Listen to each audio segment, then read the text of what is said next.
1 year கேடர்ஸும் ஓட்டர்ஸும் doctor ஐயாட்டம் தான் இருப்பாப்ல. Doctor ஐயாவை பகிச்சுக்கிட்டு அன்புமணி போறது அன்புமணிக்கு நல்லதில்லை. அது காரணமே ராமதாஸ் தான். எனக்கு பிராமிஸ் பண்ண ராஜ்யசபாவை மகன் வந்துட்டான்னு கொடுத்துட்டாரு. நம்பிக்கைக்கு பாத்திரமா அவர் அதுல நடக்கல. மகன்கிட்ட விட்டு கொடுத்தா அது மருமகள்கிட்ட தோத்த மாதிரின்னு அவரு கோவப்படுறாரு. இது ஒரு எல்லையை தாண்டி போயிட்டு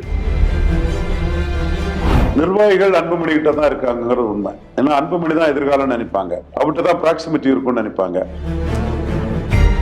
ராமதாஸ் அன்புமணி சேர்ந்து இருக்கும் போது 3.8 எடுத்தாங்க, 4.3 எடுத்தாங்க. பிரிஞ்ச பிறகு அன்புமணிக்கு என்ன ஓட்டு இருக்குன்னு யாருக்கு தெரியும்? மகன் அப்பாட்ட தோக்குறதுல ஒண்ணும் இல்லைன்னு தான் சொல்றாப்ல. அதை வச்சுனா உங்க விஜய் வேணா கூட்டணி போவார், சீமான் எங்க கூட்டணி போறாரு? 39 சிஎம் ஆகும் நினைக்கக்கூடிய சீமானா அதுக்கு மயங்குவாரு. சீமான் 8.2% புரோடு ஓட்டு எடுத்த தலைவர். விக்ரவாண்டிலும் 20 களத்திலும் களத்துக்குள்ள நின்று தலைவர். விஜய் கட்சி ஆரம்பிச்சுட்டு லெட்டர் பேடா இருந்தவர். 1 இயர் பரையர் போலீஸ் ஸ்டேஷனை கண்டு பயந்து ஓடினவரு. எதற்கு அவரு பெரியார தத்துவ தலைவராக கொண்ட விஜய கூட்டணியில சேர்க்கணும்? சீமான் 31 சீஃப் மினிஸ்டர் ஆகணுங்கிற லாங் ஸ்டாண்டிங் இதுல போறாருங்க. ஆனா பணமரம் மாதிரிங்கிறாரு.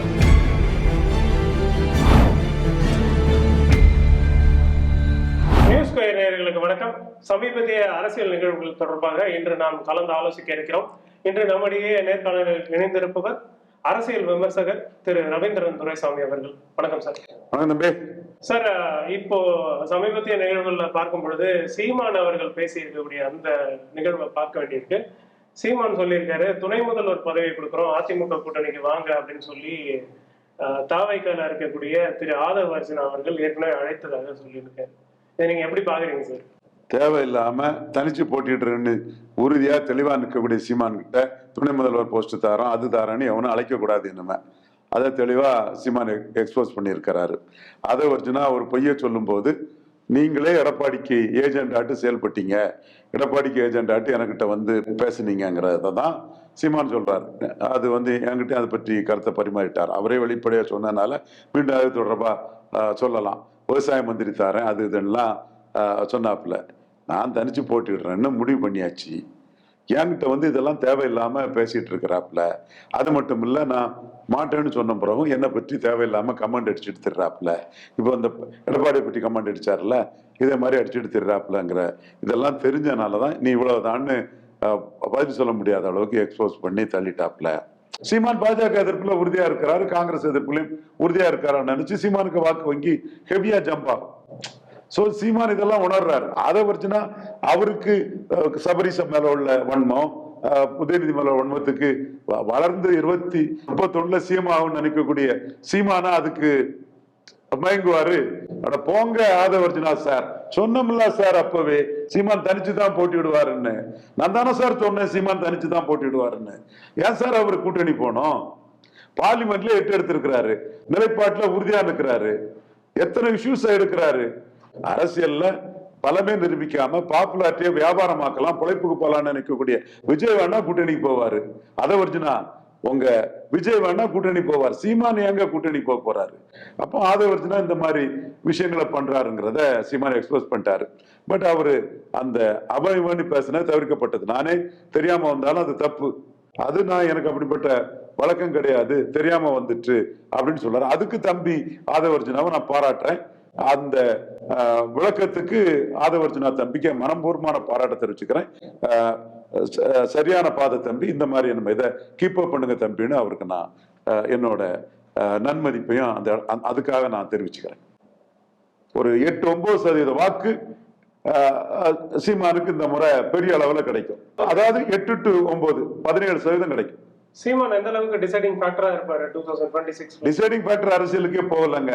ரூலிங் ஆட்டு 26ல ஜம்ப் பண்ணி சீமான் 31ல சீஃப் மினிஸ்டர் ஆகணுங்கிற லாங் ஸ்டாண்டிங் இதுல போறாருங்க. ஆனா பனைமரம் மாதிரிங்கிறாரு. முருங்கை மரம் மாதிரி குறைஞ்ச காலத்துல பலன் தளிக்கக்கூடிய மரம் இல்ல, பனைமரம் மாதிரி நீண்ட நெடுங்காலம் நிற்கக்கூடிய மரம். அதனால துணிஞ்சு தனிச்சு போவேன், மாராத்தான் ஓட்டத்துக்கு தான் போவேன்னு தம்பி ஹரிஹரனுக்கு பேட்டியிலே தெளிவா சொல்றாரு. பாஜக கூட்டணியை நீங்க எப்படி பாக்குறீங்க? பாஜக அதிமுக கூட்டணியை நான் வரவேற்கிறேன். மோடிக்காக 20% மோடி எதிர்ப்பு ஓட்டு, பாஜக எதிர்ப்பு ஓட்டு உள்ள வந்ததை நான் வரவேற்கிறேன். ஏன்னா நாம தான் அந்த சிபிஎம் வந்து மேக்சிமைஸ் ஆன்டி பிஜேபி சொல்லும்போது மினிமைஸ் ஆன்டி பிஜேபி பண்ணணும்னு மற்ற ஸ்டேட்டுக்காக நம்ம சொன்னோம். அதையே நம்ம ஸ்டேட்டுக்காக நமக்கு எடப்பாடியை பிடிக்கலன்னாலும் நம்ம தலைமை செய்யறாங்கன்னா அதை வரவேற்கிறோம். ஐயா எடப்பாடி பழனிசாமி அவர்களை 20% ஓட்ட மோடி எதிர்ப்பு பாஜக எதிர்ப்புல இருந்து நீர்த்து போக செய்து உள்ள கொண்டு வந்ததை நான் வரவேற்கிறேன். அதுல எனக்கு எந்த மாறுபட்ட கருத்தும் இல்லை. ஆனா அண்ணாமலை எடுத்த 11.4% உரிய சீட்டு கிடைக்கணும். 2 சீட்டு இரட்டலைன்னா 1 சீட்டு லோட்டஸ்ல நிற்கணும். இத முடிவு செய்ய வேண்டிய கடமை நயனார் நாகேந்திரனுக்கு இருக்குது, தமிழிசைக்கு இருக்குது, ப்ரொஃபசர் சீனிவாசனுக்கு இருக்குது, சீனிவாசனுக்கு இருக்குது, எல்லா பாஜக தலைவர்களுக்கும் இருக்குது. அண்ணாமலை அதை உறுதிப்படுத்தல தெளிவா இருப்பாரு. அண்ணாமலைக்கு ஆட்டம் அப்போ ஆரம்பிக்கும். சார் இப்ப கூட்டணி சேர மாட்டாங்கன்னு நீங்க ஏற்கனவே சொல்லிட்டு இருந்தீங்களா சார்? கண்டிப்பா நான் சொன்னது தப்பா போயிடுச்சு. எடப்பாடி சேர மாட்டேன்னு சொன்னார, அவரை கண்டு எங்க கேட்க மாட்டேங்கிறீங்க? நீ நல்லவன் நேர்மையானவன்னா என்ன ட்ரால் பண்ண அத்தனை ஆளுங்களையும் கேட்கிறேன், மரியாதையா கேட்கிறேன். நண்பர்களே, நியாயவான்களே, உண்மையானவர்களே, என்ன ட்ரால் பண்ணீங்க. ஓகே, நான் வந்து எடப்பாடி 15% தள்ளி 29 மோடி கிட்ட கூட்டணி வரணும்னு சொன்னேன். ஆனா எடப்பாடி என்ன சொன்னாரு? 26 கூட்டணி இல்ல, 29 கூட்டணி சொன்னாரா இல்லையா? அவரு பல்டி அடிச்சிருக்காரு. சீமான் சுத்த வீர நாட்டு காங்கிரஸையும் பாஜக எழுத்து நிற்கிறான் சொல்லு நீ முதல்ல. தமிழக வெற்றி கழகமும் சீமான் அவர்களும் கூட்டணிக்கு சேர வாய்ப்பு இருக்குங்களா? சீமான் 8.2% ப்ரூவ்டு ஓட்டு எடுத்த தலைவர். விக்ரவாண்டிலும் 20 களத்திலும் களத்துக்குள்ள நின்று தலைவர். விஜய் கட்சி ஆரம்பிச்சுட்டு லெட்டர் பேடா இருந்தவர். 1 இயர் பரையர் போற ஸ்டேஷனை கண்டு பயந்து ஓடினவர். ஈரோடு கிழக்கு களத்திலும் நிற்காது, பலம் நிரூபிக்காதவர். பெரியார தத்துவ தலைவரா ஏத்துக்கிறாரு. சீமான் பெரியார் மண்ணு இல்ல, பெரியாரே மண்ணுங்கிறதுல 18% என்டிஏ ஓட்டுல குறைஞ்சபட்சம் 8-10% தனக்கு வரும். தான் 17% ஓட்டுக்கு ஈஸியா பெயரலாம்னு நினைக்கிறார். மற்ற காமராஜ் சொன்னதை தெளிவா சொல்லி 2 திராவிட கட்சிகளுக்கு எதிராக களத்துக்குள்ள துணிச்சலா நிற்கிறது சீமான். பெரியார் மண்ணுல பெரியாரே மண்ணுன்னு சொல்லி நிற்கிறது சீமான். கண்டிப்பா அந்த 18% ஓட்டுல பெரும்பகுதி சீமானுக்கு வரும். தமிழ் பிராமணர்கள் சீமான் ஆதரிப்பாங்க. 5 பிராமண கேண்டிடேட் போடுறாரு சீமான். இந்து நாடார்கள் சீமான் ஆதரிப்பாங்க. தேவேந்திர குல வேளாளர்கள் சீமான் ஆதரிப்பாங்க. மோடி ஆதரிச்சவங்க ஐஎம் நரேந்திரர் இவ்வாறு தேவேந்திரர் சொன்னதுக்காக, தேவேந்திர குல வேளாளர் பெயர் மாற்றத்துக்காக மோடி பிரதமர் ஆதரிச்ச தேவேந்திர குல வேளாளர்கள் சட்டமன்ற தேர்தலில் சீமான் ஆதரிப்பாங்க. சோ பெரியார் மண்ணல்ல பெரியாரை மண்ணுன்னு சொல்லி பாஜக அணிக்கு விழுந்த 17% வாக்குல பாதிக்கு மேல சீமான் எடுக்கும் போது எதற்கு அவரு பெரியார தத்துவ தலைவராக கொண்ட விஜய கூட்டணியில சேர்க்கணும்? தேவையே இல்லையே சார். ஏன்னா நயினார் நாகேந்திரன் அவர்கள் வந்து கேட்டிருக்காரு, சீமான் அவர்களும் வந்து கூட்டணிக்கு வரணும், விஜய் அவர்களும் கூட்டணிக்கு வரணும்னு ஒரு பக்கம் அழைப்பு விடுச்சிருக்காரு. அவரு இங்க அழைக்கிறாரு. மோடி வந்து ஸ்டாலின் வந்தா நல்லா இருக்கும்னு கனிமொழிய டெலிகேஷனுக்கு அனுப்புறாரு, அப்பாயின்மெண்ட் கொடுக்கிறாரு. கலைஞர் நினைவிடத்துக்கு வந்து ராஜ்நாத் சிங் வந்து அதை திறந்து வைக்கிறாங்க. சோ பாஜகவை பொறுத்தவரை காங்கிரஸ் தான் எதிரி. அதுதான் அவங்களோட நிலைப்பாடு. சோ அப்ப கூட்டணி உடைய வாய்ப்பு இருக்குங்களா சார்? அதிமுக பாஜக கூட்டணி, அதிமுக பாஜக கூட்டணி நம்ம உடையதுக்குள்ள வாய்ப்புகள் மிக மிக குறைவு. ஏன்னா யாருமே கூட்டணிக்கு இல்லாம முபாரக் மட்டும் இருக்கும் போதுதான் அவரு பாஜக கூட்டணி கமிட் ஆனாரு. இப்ப சீட்டு தகராறு ஒரு பெரிய பிரச்சனை இருக்கு. நான் மோடி கிட்ட வந்து 2 ரெட்டலைக்கு 1 தாமரை நிக்கலன்னா 2029ல 2009ஆம் ஆண்டு அத்வானிக்கு கூட்டணி இல்லாம போன மாதிரி சோவே சொல்லியும் ஜெயலலிதா கலத்தி விட்ட மாதிரி ஒரு சூழ்நிலை வந்துடும். அதனால 10% மேல வாக்கெடுக்கக்கூடிய அளவுக்கு 120 சீட்டு அதிமுக 60 சீட்டு பாஜக நிற்கணும், 150 அதிமுக 75 பாஜக நிற்கணும். இல்லது 4 பேர் இங்க எம்எல்ஏ ஆகிறதுக்கா நாம கட்சி நடத்துறோம், நீங்க பிரைம் மினிஸ்டர் தான் முக்கியம். அதனால அந்த சீட்டை வாங்கிடணுங்கிறத மோடி, அமித்ஷா, நட்டா, சந்தோஷ், அண்ணாமலை, ஆடிட்டர் குருமூர்த்தி எல்லாத்திட்டையுமே தெளிவா சொல்லி இருக்கிறேன். வரட்டும் பார்ப்போம். பட் அதுக்காக கூட்டணி முறியா கூடாதுதான் சாப்டான தலைவர், கூட்டணிக்கான தலைவர் அண்ணாமலை நாகேந்திரன் போட்டிருக்காங்க. சார் ஒரு பக்கம் வந்து இப்ப திமுக அவங்களுடைய கூட்டணியில கமல்ஹாசன் அவர்களுக்கு வந்து ராஜ்யசபா சீட் கொடுத்து உறுதி செஞ்சிருக்காங்க. இந்த பக்கம் வந்து தேமுதிகக்கு வந்து சீட் கேட்டுட்டே இருந்தாங்க பிரேமலதா விஜயகாந்த் அவர்கள் அதிமுக தரப்புல. இப்போ இந்த கூட்டணியில இவங்களுக்கு சீட் தர உறுதியான வாய்ப்பு இருக்குங்களா? அதான் கொடுக்கலையே, அவங்களே சொல்லிட்டாரு 2026ல தருவாங்க அப்படின்னு சொல்லப்படுது சார். 26ல அந்த ராஜ்யசபா வச்சு என்னங்க செய்யறதுக்கு தேமுதிகவுக்கு? எடப்பாடி நம்பி எம்எல்ஏ ஆக முடியுமா? தேமுதிக எம்பி ஆனாங்களா? எங்க எம்எல்ஏ அதுக்கு எங்க வாய்ப்பு இருக்கு? நீங்க ரெட்டையில விழுப்புரத்திலும் சிதம்பரத்திலும் 35% வாக்கு எடுக்குது. தேமுதிக கடலூர்ல 25% வாக்கு தானே எடுக்கு. 25, 27 எடுத்தாங்க, 8% குறவில்ல. அப்ப எப்படி எடப்பாடியை நம்பி எம்எல்ஏ ஆக முடியும்? எம்பி ஆகல, 19 ஆகல, 24 ஆகல. எம்எல்ஏ எடப்பாடி கிட்ட போய் எம்எல்ஏ ஆகலன்னா அப்புறம் கட்சி எங்க நிற்கும்? சோ அப்ப எடப்பாடி அவர்கள் தலைமையில அதிமுக வந்து ஃபெயில் ஆகும் அப்படின்றத நீங்க உறுதியா சொல்றீங்க? தேமுதிகவே அந்த கூட்டணி போறது தயார் இல்லை. எடப்பாடியை காட்டி திமுக கூட்டணியில போறதுக்கு தான் அவங்க தயாரா இருக்காங்க. சார், இன்னொரு பக்கம் வந்து இப்ப கமலுக்கு கொடுத்திருக்கக்கூடிய இந்த ராஜ்யசபா சீட்டு எந்த அளவுக்கு முக்கியத்துவம் வாய்ந்ததா பாக்குறீங்க? கமல் ஒரு வெர்சடைல் ஜீனியஸ், பல திறமைகளை கொண்டவர். ராஜ்யசபால சிறப்பா பேசுவாரு. எஸ் சந்திரன் ராஜ்யசபாவுக்கு போயிருக்கிறாரு, எஸ் ராஜேந்திரன் போயிருக்கிறாரு, சரத்குமார் போயிருக்கிறார். இது போன்ற பல கலைஞர்கள் ராஜ்யசபாவுக்கு போயிருக்காங்க. ஜெயலலிதா பன்மொழி தன்மை கொண்டவங்க, அவங்க அண்ணா இடத்துல இருந்து ஷைன் பண்ணாங்க. ஜெயலலிதா மாதிரி கமல்ஹாசனும் ஷைன் பண்ணுவார்னு கருத்துறேன். நான் ஜெயலலிதாவை அண்டர் எஸ்டிமேட் பண்ணல. சரத்தும் பல மொழி தெரிஞ்சவர் தான், ஆனா பெருசா ஷைன் பண்ண மாதிரி எனக்கு ரிப்போர்ட் ஒன்றும் வரல. ஜெயலலிதா அண்ணாவின் இருக்கையில இருந்தாங்க, ஷைன் பண்ணாங்க. ஏன்னா எம்ஜிஆர் ஜெயலலிதாவை அடுத்த வாரிசாட்டு டெவலப் பண்ணாப்ல, அதனால ஷைன் பண்ணாங்க. கமல்ஹாசன் வந்து இண்டிபெண்டன்ட் ஆட்டே திறமசாலி, பன்முகத்தன்மை கொண்டவர், வெர்சடைல் ஜீனியஸ். அவரு பல சப்ஜெக்ட் தெரியும், கண்டிப்பா ஷைன் பண்ணுவாரு. கமல்ஹாசன் ராஜ்யசபா உறுப்பினரா ரொம்ப திறமையா ஷைன் பண்ணுவாரு. கண்டிப்பா எஸ் சந்திரன், சரத்குமார், எஸ் ராஜேந்திரன் இவங்களோடெல்லாம் கமல் ஷைன் பண்ணிடுவாரு. ஏன் எங்க அண்ணன் சிவாஜி இவங்களோடெல்லாம் ஷைன் பண்ணிடுவாரு. எங்க அண்ணன் போகவும் இல்லை பேசவும் இல்லை, இவங்களோடெல்லாம் ஷைன் பண்ணிடுவாரு. ஜெயலலிதா அளவு ஷைன் பண்ணிடுவாராங்கிறத பார்க்கணும். வைகோ வந்து ஒரு பெரிய ஒரேட்டர்னு சொல்லுவாங்க. அவர் வந்து ராஜ்யசபால பேசுறதெல்லாம் நம்ம பார்த்திருப்போம். அந்த அளவுக்கு ஒரு தாக்கத்தை கமல் ஏற்படுத்த வாய்ப்பு இருக்கா? ஏன்னா திமுக இவரை வந்து நாமினேட் பண்ணி அனுப்புறாங்கன்றப்ப அவர்கிட்ட இந்த குவாலிட்டிஸ் இருக்குன்னு எதிர்பார்த்திருப்பாங்கல்ல சார்? இவரு எம்பி டிக்கெட் வாங்கலங்க, லோக்சபா நிக்கல, 3.7 2.5 வாக்கெடுத்தவர். இவரை பிரச்சாரத்துக்கு பயன்படுத்தணும்னு அவர் பிரச்சாரம் பண்ணாரு. பெரிய பிரச்சாரம் பெருங்கியா இருந்தாரு. திருமாவளவனும் ரவிக்குமாரும் நேரிலே போய் அவர் பிரச்சாரத்துக்கு நன்றி தெரிவிச்சாங்க. உங்களுக்கு லெட்டர் பேடா இருக்கக்கூடிய விஜயை பற்றி தான் உங்களுக்கு தெரியும். உண்மையிலேயே களத்துக்குள்ள இறங்கி பிரச்சாரம் பண்ண கமல்ஹாசனை பற்றி தெரியாதா? சோ அதுக்கெல்லாம் ரிவார்டு கொடுத்திருக்காங்க அவங்க.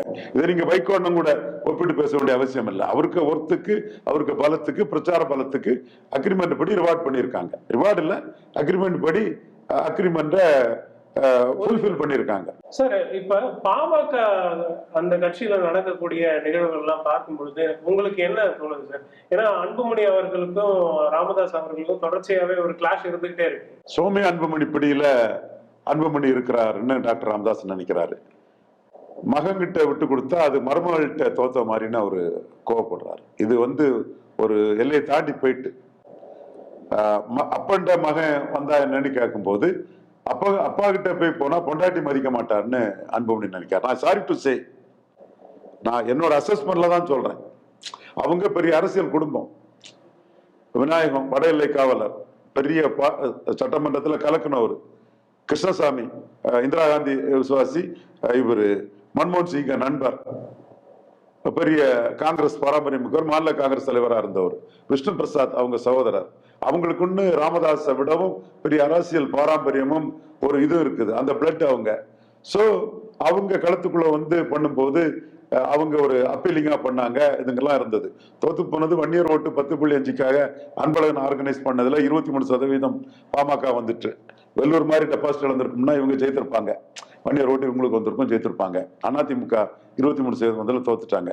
சோ அவங்க சென்ட்ரிக்கா உள்ள மோதல்ங்கிறனால அது ஒரு எல்லை தாண்டி போயிட்டு இருக்குது. அது வன்னியர் சமூகத்துக்கும் நல்லது இல்லை, பாட்டாளி மக்களுக்கு நல்லது இல்லை.